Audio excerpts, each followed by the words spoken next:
தான் ஸ்ருதி. ரோகிணி, உங்க மாமா வந்திருக்காருல்ல, அவருக்கு என்ன பிடிக்கும்னு சொன்னா நம்ம அதையே செஞ்சிடலாம். அவருக்கு அந்த அளவுக்கு ப்ரிஃபரன்ஸ்லாம் வேண்டாம் ஆண்டி.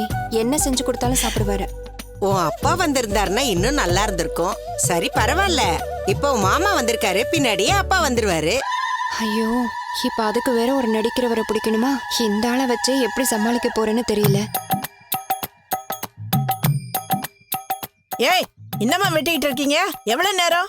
ராத்திரி வரைக்கும் வெட்டிக்கிட்டு இருந்தா எப்ப சமைக்கிறது?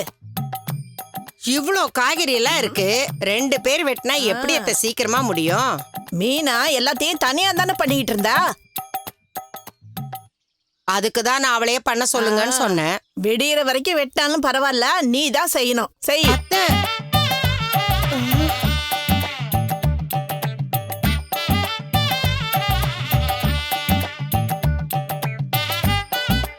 ஆண்டி, எனக்கு வெட்டவே வரல. எனக்கு தூக்கம் வருது, நான் போய் தூங்கவா? ஏண்டிமா, பொம்பளை பிள்ளை காலையிலே தூங்குனா வீடு விளங்குமா? அது ஏன் பாட்டி, அப்ப ஆம்பளைங்கன்னா தூங்கலாமா? யாரா இருந்தாலும் பகல்ல தூங்க கூடாது. வேலைய பாரு.